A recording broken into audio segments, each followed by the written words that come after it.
right at 2:30, so we'll get started here.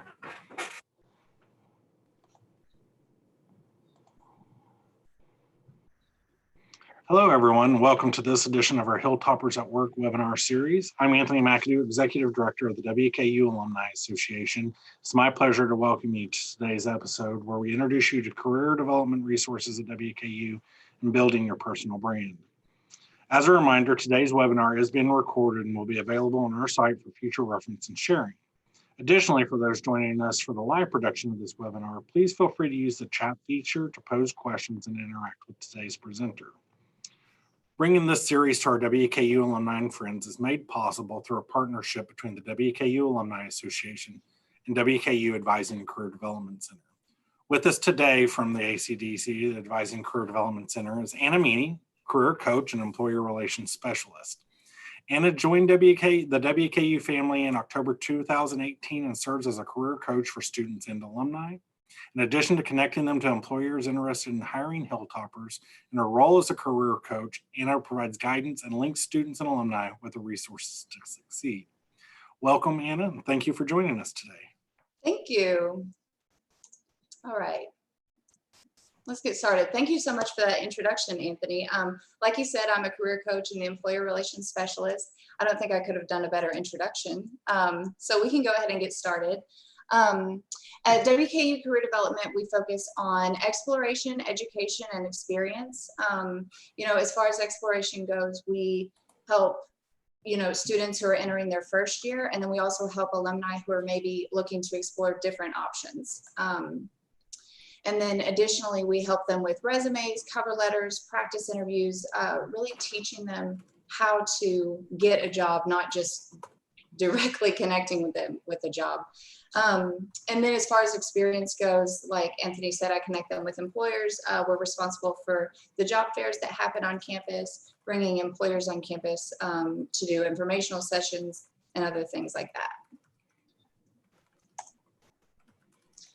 All right, so if you're interested in utilizing some of the services that we offer, in a normal world, you could come visit us in Downing Student Union, room 2001. Right now, things are a little bit different, so we have converted all of our services to online. One of those is the Career Studio. So normally this is a physical location that you could come walk into and just get help, but now that's virtual. There's a Zoom waiting room open for you from 9 to 4, Monday through Friday. And so if you click on that link, there will be a career coach ready to help you. And well, basically those Career Studio appointments are going to be like a little bit shorter, maybe 15 minutes or so. If you're looking for something that's maybe involves a deeper conversation, you can schedule an appointment by emailing this email address here on your screen. We also do presentations, like the one I'm doing right now is virtual, but hopefully we'll be doing classroom presentations as well later this fall. All right, so let's get started. We talk a lot about personal branding, the importance of it, but what does it really mean? Well, as you'll see by this quote, the brand is something that other people perceive of you, okay? It's a perception or emotion maintained by somebody other than you that describes the total experience of having a relationship with you. We're going to look into how you create this personal brand, how to maintain it, and then how to express that to other people. So it'll start with finding your uniqueness, what makes you special, and then discovering different channels for expressing that. So conveying that message to other people. And then why do we do this? This is to ultimately advance your career, right? To increase your circle of influence and have a larger impact on your future employers, maybe your current coworkers, and the community. So the first step is finding your uniqueness. It's really important that you consider all of your work experience that you've had and think about the academic courses that you've taken as well. I see a lot of students, when I'm asking them about their experience, what skills do you have? They often forget that they've just spent 4 years at WKU and they've developed skills in the classroom in addition to maybe their internships, volunteer experience, the social clubs that they've been a part of. So your uniqueness is really a culmination of everything you've done. And you know, discovering that uniqueness is something I do in my personal appointments with students and alumni. Another way to sort of discover your uniqueness is to collect everything that you've done. And you might have examples of like your work online or maybe in publications.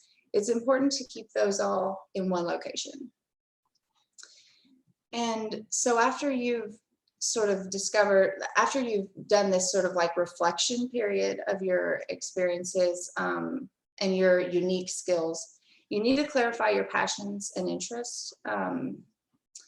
And this is important because you, excuse me. This is important because your strengths and skills are what make you unique, but you need to clarify your passions and interests to figure out what industry you'll be going to. And then the last part of your uniqueness are your specific goals. It's important to always have goals in mind, and these can be evolving. I always recommend that students have goals so that when they're speaking with people, they sound, you know, professional and like they know what they're doing. They don't have to be set in stone, but that's part of what makes you you. What do you have that motivates you? Okay. Take a drink of water here. So the second step is to craft professional documents. These are your resumes and cover letters. It's important that these are brief, proud, conservative, and accurate. Oh, sorry, I'm a little bit nervous. No, you're fine, Anna. So, okay, so these are the resume and cover letter. The most important thing I can share with you is that these are consistent. You need to have the same formatting, and that means font, the same letterhead, and even the same language that you use to describe your experiences in your resume should be in your cover letter.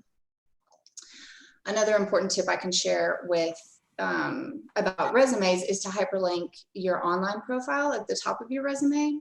When you're emailing these documents out, if you have your LinkedIn at the top of your resume, then they will more than likely click on that before even reading your resume. Also, when you're crafting these professional documents, steer clear of generic strengths. So these, for example, motivated, passionate, organized, responsible, these apply to basically any job. They don't really sound special. So you want to use this industry-specific language, and I've given some examples here. So content creation, donor engagement, lesson planning, event planning.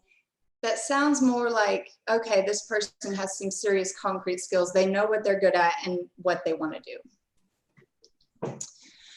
Another tip I can give is to address the responsibilities in the job post. So when I'm looking at students' resumes and maybe they have a particular job in mind, I tell them to look at the job post and see, okay, exactly what responsibilities are listed in this job post. I want you to put that in your resume and your cover letter. You can even use some of the same verbs and language that the employer uses, because if you're showing them, you know, if you're showing them in your documents that you've done this job, they have no choice but to call you for an interview, right?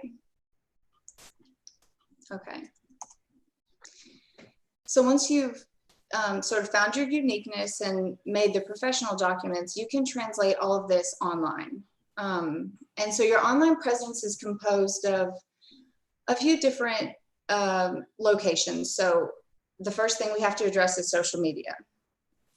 All of your social media, if it is not crystal clean, it needs to be on private.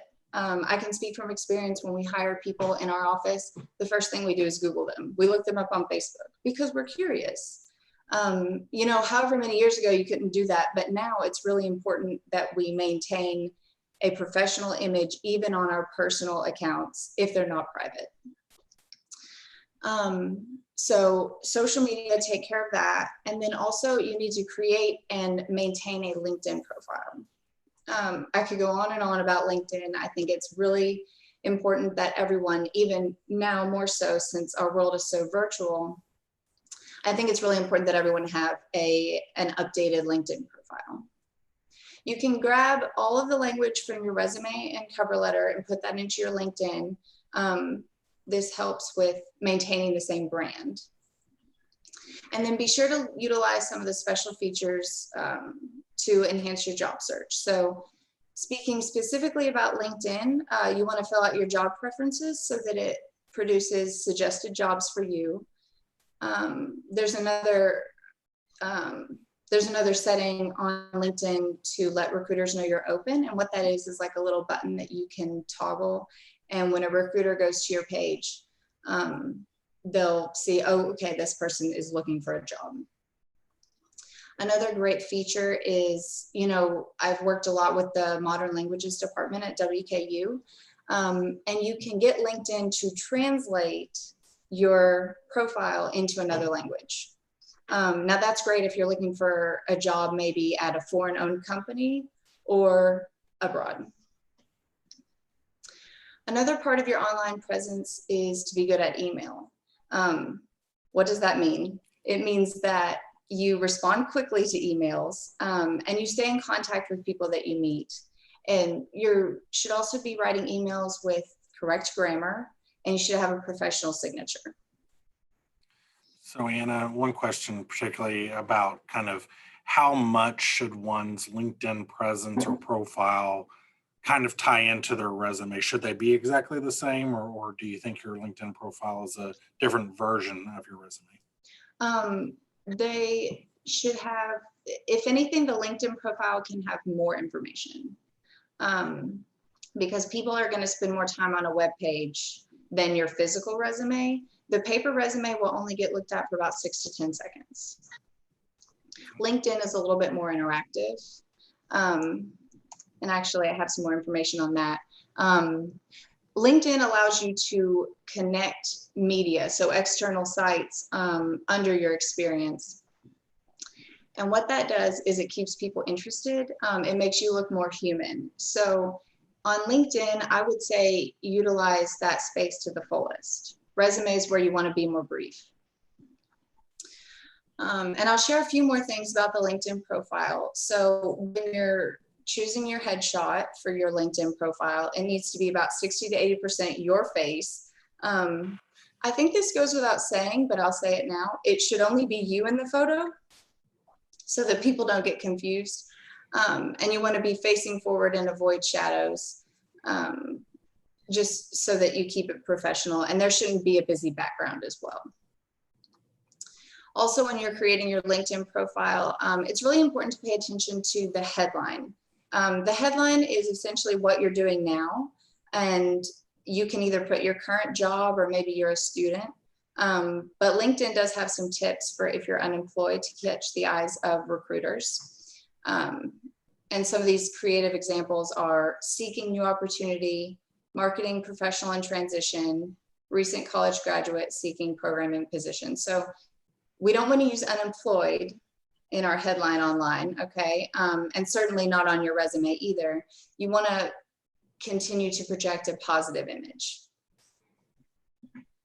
Oh, and I didn't mention this. You want to avoid hyperbole. So if you're at the top of your LinkedIn account, if it says that you're superior or expert or top performing, that is a huge turnoff to recruiters. We want to focus on the accuracy of your skills, not an exaggeration of them. Remember, when we're creating our documents and creating our online profiles, we don't really know how we're going to be received. So you kind of have to plan for a wide range of perceptions. All right, so, oh, I'm sorry. Well, I was going to say, Anna, we got one question here that I think is a good one before we move off of LinkedIn profiles, particularly in regard to those who may still be currently employed, and kind of the feature of let recruiters know you're open to opportunity, even though you may be currently employed. Should there be, what thoughts should be given to about that, particularly from kind of the relation with your current employer?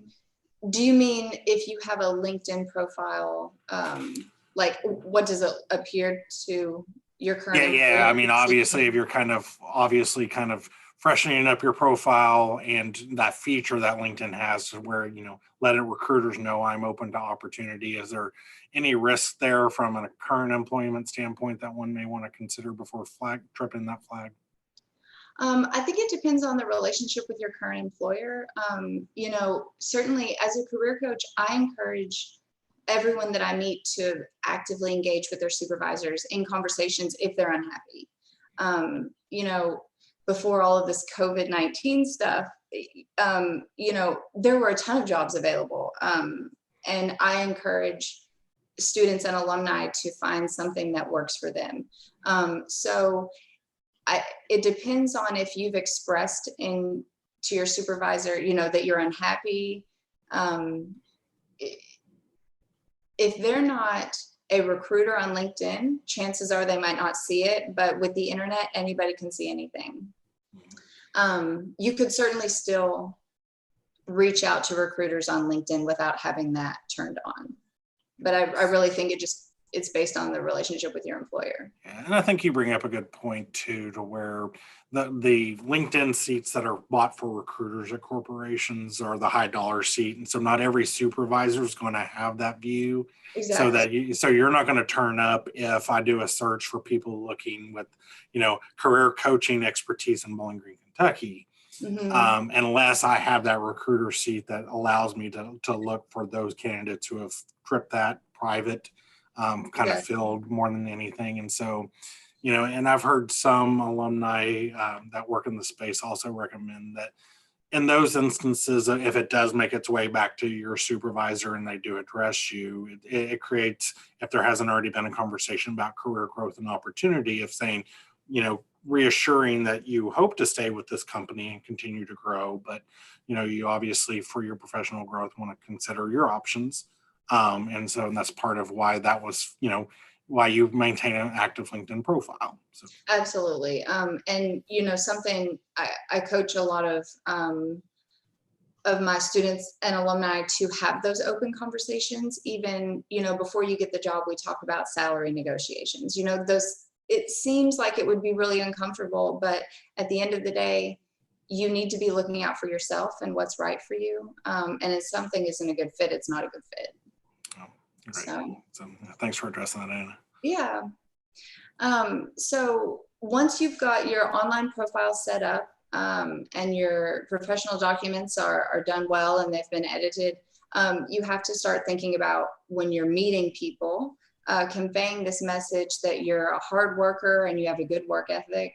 And this is going to happen when you meet someone in person in the first 6 seconds.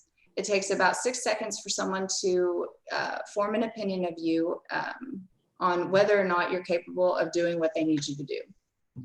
Well, what do they notice when they first meet you? It's what you look like, right?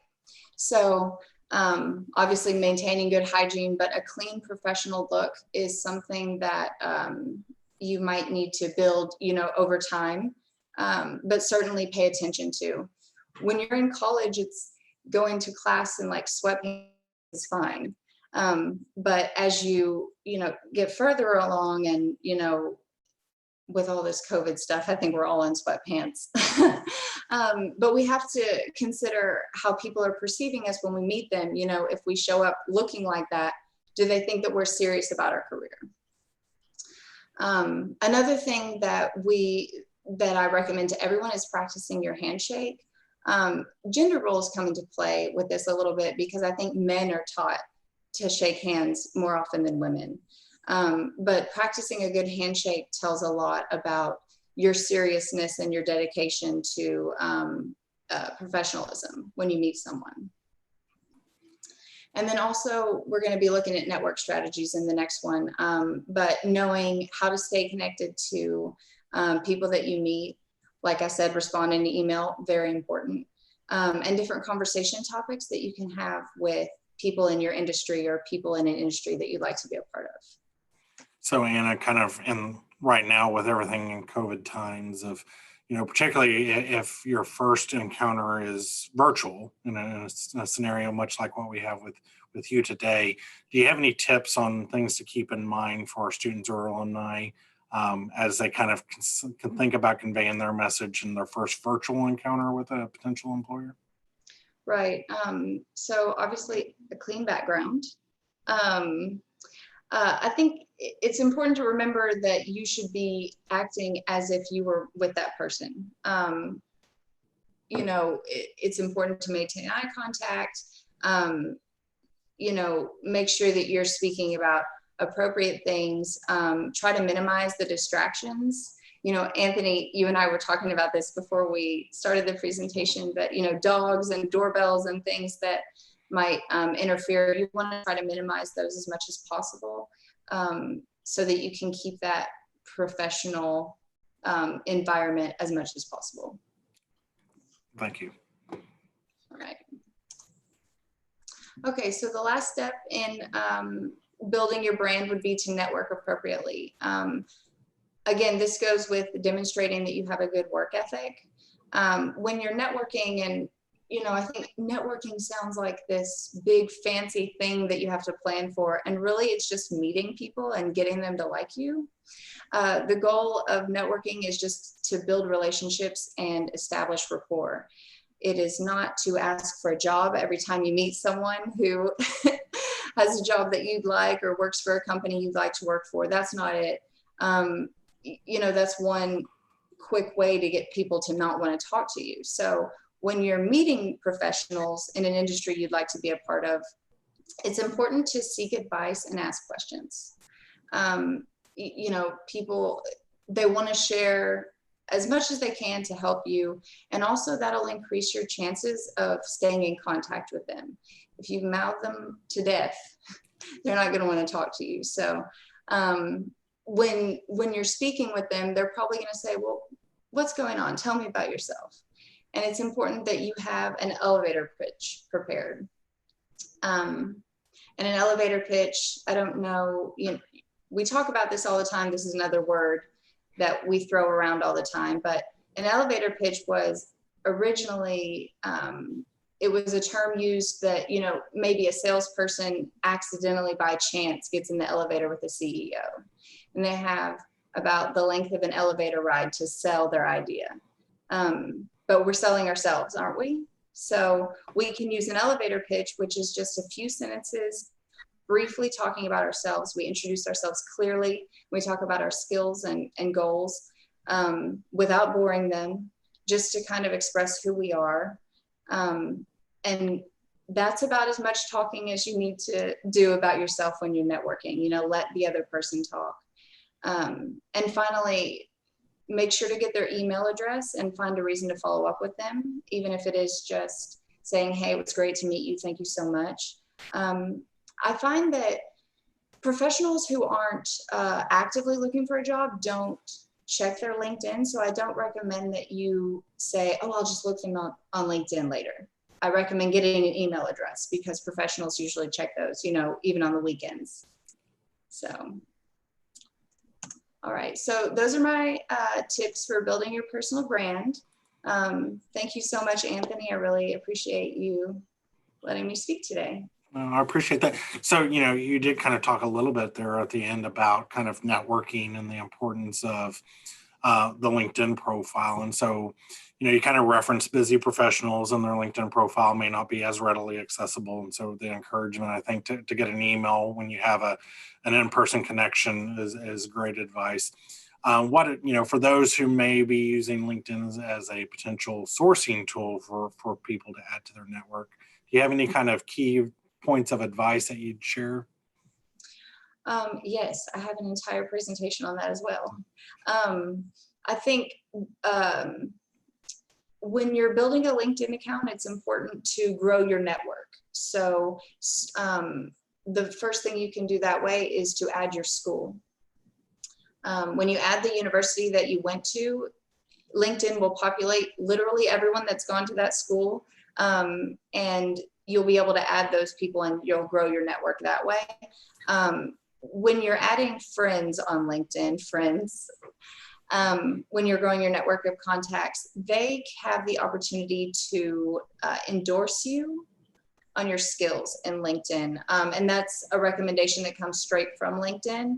And they even recommend you asking your contacts to do that. So as your network of contacts increases on LinkedIn, you'll have more chances of having your skills endorsed, and you'll look more appealing to employers that way. I believe those are the two important things, as well as filling out all the sections, and having a professional headshot, like I mentioned, making good use of all the sections on your profile. Certainly. And I do think we'll, in this webinar series, definitely cover LinkedIn and kind of probably the future summer months, because it is such an important tool. And we've got like 70,000 WKU alumni with active LinkedIn profiles. So I think it's a great resource. And one of the things that I've heard that I've always used in my professional career is find someone with the position that you want, and kind of use that as kind of a little bit of a roadmap, whether that be, to your point, like, do one of the advanced searches for someone from WKU who is a career coach, and just kind of look at their career path, based upon their profile. LinkedIn builds its tools to kind of help you do that, so that you can kind of look and say, that's how she got into this field, and here's kind of the progression of the work. And that can kind of help me if I'm thinking about pivoting in my career, or looking at new opportunities, or growing in that career field in particular. Exactly. We always, personally as a career coach, I prefer to teach and to educate someone on how to advance their career, because, the idea that, you'll just meet someone who gets you a job, how often does that happen? But if I can teach someone how to, apply for a job and interview properly, then they'll be able to do it 10 times, Absolutely. So one other question that came in while we're kind of wrapping up here, Anna, is, talk to us about how you identify the appropriate resources to provide as part of any required submission. So any references, like if they require references on a job application or a submission for a job opportunity, what factors should one use in selecting their references? So it should be someone that likes you. Very true. Yeah. But it's anyone that can sort of vouch for your professional character, your work ethic. If you've had a special relationship with a professor or someone in your academic career, where it's been more than just they had you in class, you worked with them and you demonstrated that you are a hard worker, then I would recommend doing that. But it's anyone that is capable of sharing maybe a few instances of how you've proven your work ethic to them. One thing I've seen a lot, particularly in recent years, is a lot of employers maybe sometimes helping you in that, in terms of kind of identifying they want a reference from one supervisor, one previous peer, and someone else that could be either one of these characteristics, a friend, a colleague, or whatnot. But sometimes they're very interested in kind of that supervisor relationship, which I know if you're currently employed, it's hard. But thinking about previous supervisors. Mm-hmm. I would think if they give you the option, you should find whoever you've worked with that's going to be able to give you the best reference. Some of our coworkers are more gifted at that than others. But I do see on a lot of job applications that they request the email or phone number of your previous supervisor. So if you're lucky enough to get that freedom of choosing, then it needs to be someone who can sort of eloquently describe your skills and strengths. Certainly it is. And to your point, and not to make light of it, but hopefully, having that advanced conversation, which is important, of letting them know that you've supplied their name as an opportunity. And for hopefully the one thing that you can do is also share what position you've applied for that you were required to submit that. And also with those potential references, I know personally in my career, as I've progressed, I've had individuals that have been like, you don't have to reach out to me every time you list my name, but, just let me know what you've, particularly as you progress, and kind of a career search. So that's always the awkward part of if you're one of 100 applicants, and there's a 1 in 100 odd that you'll even get an interview.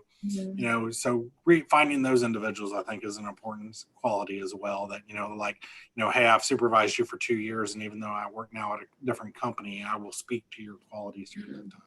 Absolutely. Yeah. Someone that you have a solid relationship with, Yeah, unfortunately, in my career, I've seen the situations to where we've called references, and unfortunately, they've not been pre-vetted by the individual, and they've sunk one's candidacy in a position.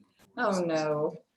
So, well, Anna, thank you so much for joining us today. As we wrap up today's webinar, I want to just say thank you and how much we appreciate you lending your time and everything that you do for our students here at WKU and our alumni through the WKU career development resources that we have here.